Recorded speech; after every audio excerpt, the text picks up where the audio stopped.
आपके हीरो क्या सच में हीरो हैं? पार्टीज, ड्रग्स, टेररिज्म, अर्चना जी फैसला आ चुका है, संजय दत्त को जाना होगा जेल। मर्डर। हर मामले में एक बार फिर से बॉलीवुड सितारों की मुश्किलें बढ़ गई।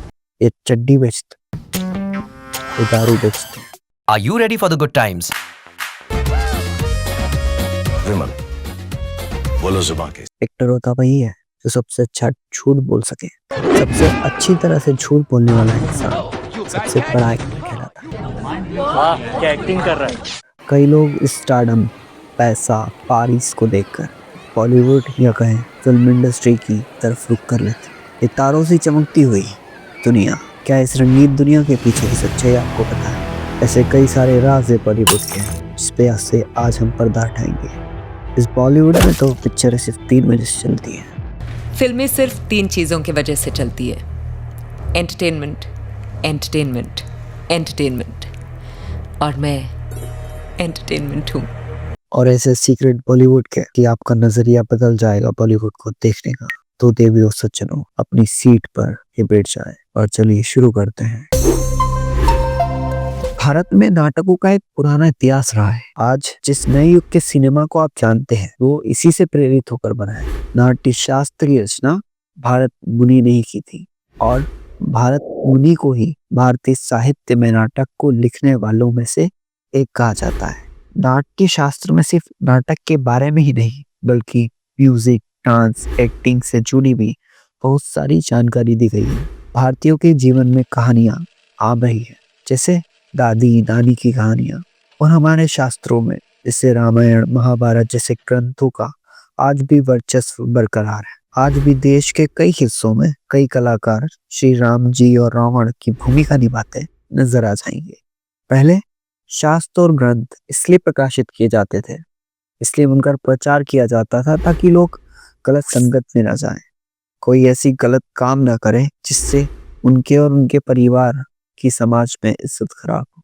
पर हम जहाँ से आए हैं, क्या हम उस संस्कृति को, उस धरोहर को क्या आज भी संभाले हुए हैं, या कहीं ना कहीं हम बस बर्बादी की तरफ आगे बढ़ते जा रहे हैं जो हमें दिखाई भी नहीं दे रही। चलो कोशिश करते हैं देखने की। स्टोरी है पावर और एरोगेंस की। ये सफर हिंदुस्तान की आज़ादी से पहले शुरू हुआ था। तब तकनीकें इतनी डेवलप नहीं हुई थी। फिर भी दादा साहब फाल्के ने 1930 में इंडिया की पहली साइलेंट फीचर फिल्म रिलीज करी, राजा हरिश्चंद्र। इनकी इस डेब्यू फिल्म के बाद उन्होंने उस जमाने में 94 फीचर लेंथ फिल्म बनाई और 27 शॉर्ट फिल्म बनाई। उनके करियर में इन्हीं की वजह से एक रास्ता मिल सका, इसलिए दादा साहब को फादर ऑफ इंडिया सिनेमा भी कहा जाता है। तब जो साइलेंट एरा था वो इन्फ्लुएंस था महाभारत और रामायण जैसे पवित्र ग्रंथों पर, क्योंकि आवाज नहीं थी। पिक्चर में तो फोकस किया जाता था स्टोरी को इमोशनल और विजुअलाइज बनाया जाए ताकि ऑडियंस से आसानी से समझ सके। फिर हमने तरक्की करी और पहली बोलने वाली फिल्म हमें देखने को मिली, आलम आरा, जिसे डायरेक्ट किया था अर्देशीर ईरानी ने। और ये भी कहा जाता है कि यही वो फिल्म थी जिससे बॉलीवुड को जन्म दिया। और जैसे ही अंग्रेजी सिनेमा जगत को हॉलीवुड कहा जाता है, वैसे ही हमने हिंदी फिल्म इंडस्ट्री को बॉलीवुड कहने लगे, क्योंकि आज के मुंबई को पहले हम मुंबई कहते थे। तो ये भी वहीं से आया है और इसी मुंबई ने, इस सपनों की नगरी ने कई लोगों को सड़क से उठाकर स्टार बना दिया। अब हिंदुस्तान आज़ाद हो चुका था। हिंदुस्तान की आज़ादी के साथ साथ अब इंडिया सिनेमा और बॉलीवुड भी आज़ाद हो चुका है। बॉलीवुड की पिक्चरों में तो रंग आना शुरू हो ही गया था। धीरे धीरे मुंबई की दुनिया चमकने वाली थी। ये गोल्डन एज की तरह था जब RK फिल्म्स, बॉम्बे टॉकीज, महबूब स्टूडियो जैसे स्टूडियो खड़े हो रहे थे। राज कपूर जो एक स्टार बन चुके थे, उनकी मूवी आवारा का एक गाना जो उस समय के हिंदुस्तान के हालात भी बता रहा था कि किस तरह से अंग्रेजों ने हमें लूटा। मेरा जूता है जापानी, मेरा जूता है जापानी, ये पतलून इंग्लिस्तानी, सर पे लाल टोपी रूसी, फिर भी दिल है हिंदुस्तानी। जापान से मेरा जूता आया है, ये पतलून इंग्लिस्तानी, ये पतलून अंग्रेजों की दी हुई है, सर पे लाल टोपी रूसी, ये जो सर पे लाल टोपी वो रूस की है, फिर भी दिल है हिंदुस्तानी। फिर भी मेरा दिल है वो हिंदुस्तानी है। उस समय की फिल्म एक आईना थी हमारी सोसाइटी का। फिर गुरुदत्त की प्यासा मूवी हो या टाइम की ब्लॉकबस्टर मूवी मदर इंडिया या मुगले आजम। मुगले आजम उस समय डायरेक्टर के आसिफ और एक्टर दिलीप कुमार, जिनका असली नाम मोहम्मद यूसुफ खान था, उन्होंने मूवी बनाई थी मुगले आजम। कहते हैं इसे बनने में 16 साल लग गए। यहाँ तक कि कहा जाता है कि इस मूवी की हर चीज को बेस्ट करने की कोशिश की गई और इस चीज में कामयाब भी हुए, क्योंकि रिलीज होने के कुछ समय बाद ही इस फिल्म ने सारे रिकॉर्ड तोड़ दिए और ये रिपोर्ट बताती है कि ये कई सालों तक हाईएस्ट ग्रॉसिंग बॉलीवुड फिल्म बनी रही। उस समय इतना बेहतरीन संगीत बना जिसका आज तक कोई मुकाबला नहीं है।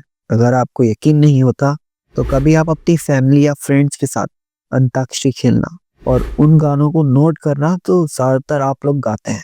आप ये जानकर हैरान हो जाएंगे कि ज्यादातर गाने पुराने ही हैं। गुलाबी आंखें, लग जा गले जैसे बेहतरीन गाने और उतने ही नए हैं जितने वो पहले थे। इसके बीच में एक दौर आता है बिगेस्ट स्टार मनोज कुमार का, जिन्होंने देश को, देशभक्ति को ध्यान में रखकर कई देशभक्ति वाली फिल्में बनाई, जिनकी वजह से उनका निकनेम भारत कुमार हो गया। उनकी पिक्चर को तारीफ उस समय के प्रधानमंत्री लाल बहादुर शास्त्री ने भी करी, क्योंकि उस समय इंडिया और पाकिस्तान का वॉर भी चल रहा था 1965 में, जिसमें आखिरकार हमारी जीत हुई। इंडिया को जरूरत भी ऐसी ही फिल्मों की थी जो देश को एक करें और देश के प्रति हर एक का प्यार जगाएं। भारत का रहने वाला हूँ, भारत की बात सुनाता हूँ। और आता है 70s और 80s का। यहाँ से बॉलीवुड को दुनिया भर में नई पहचान मिलने लगी। अब कलर फिल्म्स और स्पेशल इफेक्ट बॉलीवुड ने एक्सपेरिमेंट करने शुरू कर दिए थे। यहाँ से मूवीज में मसाला आना शुरू हो गया, जहाँ एक्शन, रोमांस, ड्रामा में मूवी बढ़ने लगी। उसी के साथ साथ बॉलीवुड में एंट्री होती है angry young man Amitabh Bachchan की। अमिताभ बच्चन ने जो पहले रोल किए थे वो ज्यादातर सेकंड लीड रोल थे, चाहे वो आनंद हो, रोटी कपड़ा मकान हो या शोले। पर उन्होंने अपना काम इतनी बखूबी से किया कि अमिताभ बच्चन को अपनी खुद की एक पहचान मिल गई और मुंबई भी सपनों की नगरी अपनी पहचान बनाने में लग गई। फिर अमिताभ बच्चन की 1978 में मूवी आती है डॉन। पर हकीकत में मुंबई में कई रियल डॉन की एंट्री हो चुकी थी। हाजी मस्तान, करीम लाला, छोटा राजन, छोटा शकील, दाऊद इब्राहिम, ये सब मुंबई के अंडरवर्ल्ड के फेमस डॉन हैं, जिनका एक समय पर मुंबई और बॉलीवुड में सिक्का चलता था। मुंबई में जब लिक्कर, गोल्ड जैसे कई आइटम जिस पे गवर्नमेंट का टैक्स बहुत बढ़ गया था, दुबई के कई देशों से इंपोर्ट किया करते थे और लोगों की डिमांड पूरी किया करते थे, तो धीरे धीरे इनके पास पैसा और ताकत का एक ऐसा पहाड़ खड़ा हो गया। ये पैसा इतना हो गया कि अब इन्हें ब्लैक से वाइट करना है, तो उन्हें एक बढ़िया रास्ता मिला बॉलीवुड कि बॉलीवुड की पिक्चरों में लगाओ। इससे इनका कनेक्शन बॉलीवुड में हो गया। ये कई बड़ी बड़ी फिल्मों को, हीरो हीरोइंस को काम देने लगे। उनके as a production house, as a producer बन गए। अंडरवर्ल्ड डिसाइड करने लगा कि कौन सी पिक्चर में हीरो कौन रहेगा और हीरोइन कौन। अभी अंडरवर्ल्ड का बॉलीवुड में एक्शन इतना गहरा नहीं उतरा था। अभी सिर्फ पार्टीज, प्रोडक्शन, प्रॉफिट शेयरिंग तक ही सीमित था।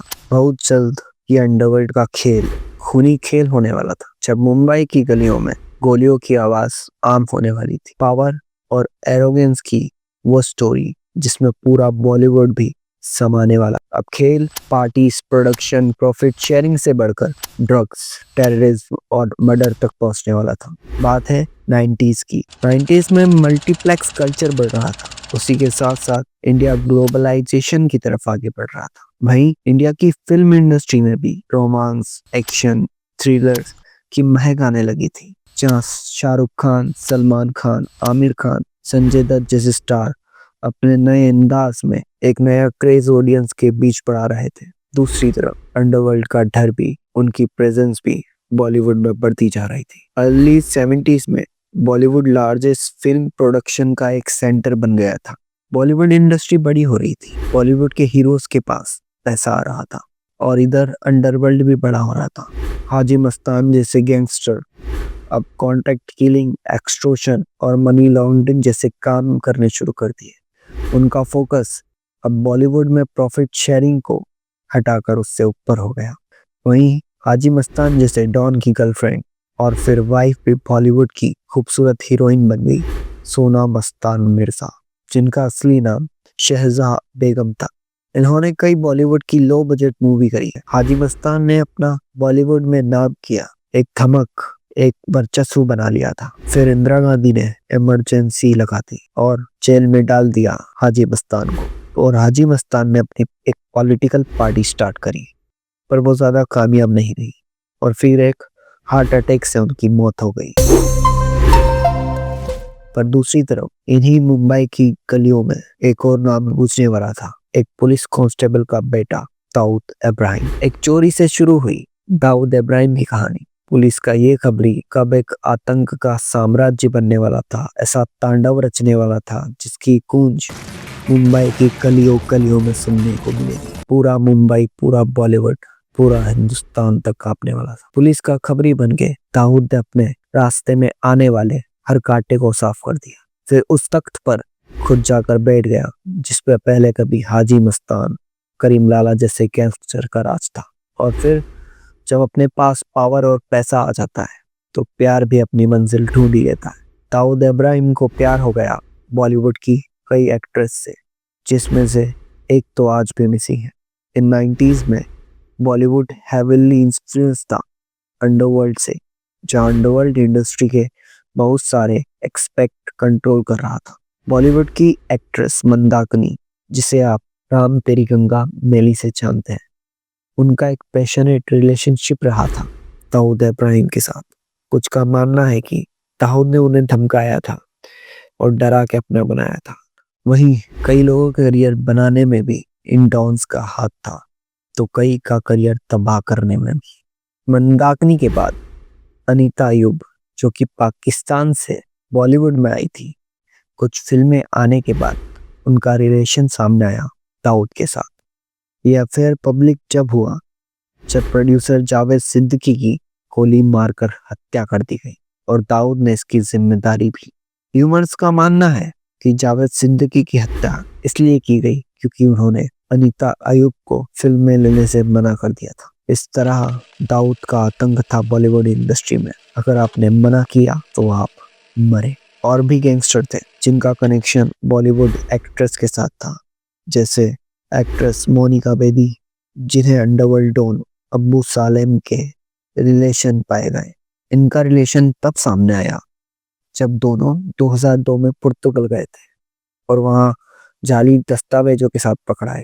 कंट्री में एंटर होते समय मोनिका अरेस्ट हो गई और जेल होने के बाद उनकी इमेज खराब हो गई। बॉलीवुड और अंडरवर्ल्ड का ये कनेक्शन तो चल ही रहा था, वहीं अब कुछ ऐसा होने वाला था जिससे पूरे देश में अशांति का माहौल छाने वाला था। 6 दिसंबर 1992 को बाबरी मस्जिद को गिराया जाता है। इस घटना के बाद देश में सांप्रदायिक दंगे भड़क उठे थे और कई लोग मारे जाते हैं, और इसकी आग मुंबई में भी जा पहुंची। ईयर 1993 में मुंबई में कई धमाके हुए, करीब 2 घंटे तक मुंबई में अलग अलग तबाही मचती रही।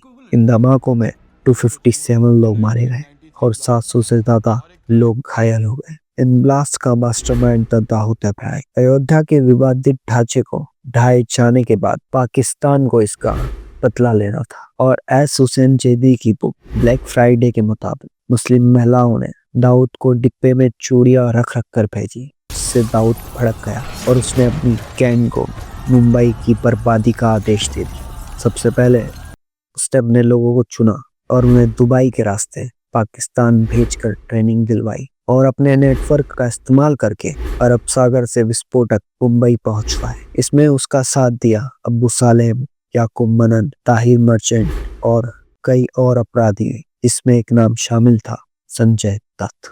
जी हाँ, बॉलीवुड के फेमस एक्टर संजू बाबा, खलनायक कहे जाने वाले संजय दत्त भी इसकी एक कड़ी में शामिल थे।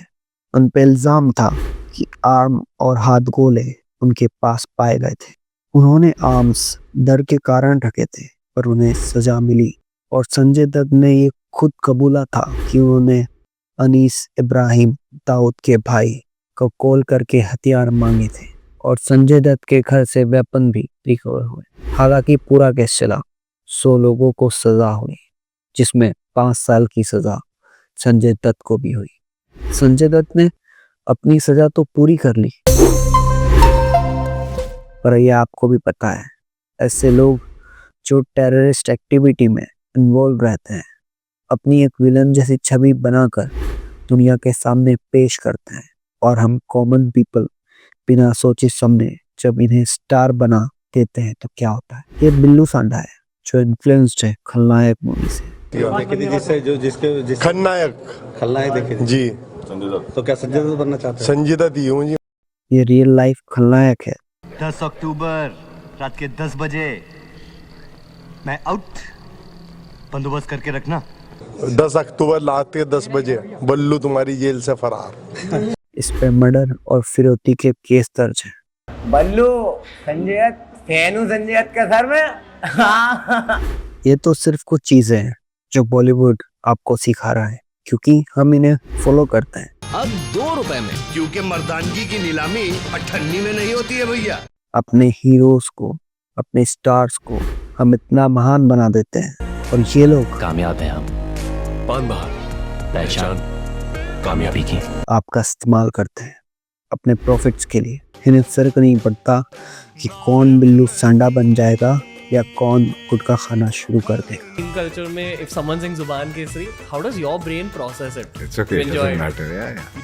Doesn't matter. और फर्क पड़े भी क्यों, ये सिर्फ आपको एक भीड़ समझते हैं, एक भीड़ जो एंटरटेनमेंट के पीछे पागल है, जिसे जो दिखाएंगे वो आके देख लेगी। और सच में हिंदुस्तान के लोग जब किसी को प्यार करते हैं तो बेइंतहा करते हैं, और नफरत करते हैं तो भी बेइंतहा करते हैं। पर जब इस प्यार का गलत फायदा उठाया जाता है तो आपके साथ क्या होता है? ये आपको हर वो झूठ बेचते हैं सच बोलकर कि हाँ मैं ये फेयर एंड लवली लगाती हूँ, fair and lovely and fair and lovely, मैं ये गुटखा खाता हूँ, विमल बोलो जुबान केसरी। मैं ये दारू पीता हूँ, मेक इट लार्ज।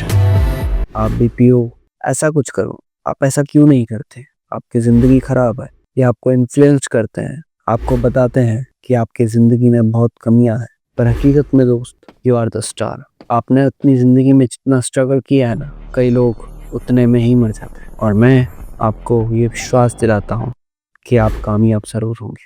बस फोकट हर किसी का फैन बंदा बन करो, और खुद को बनाओ इतना काबिल कि खुदा बंदे से पूछे कि बता तेरी रज़ा क्या है।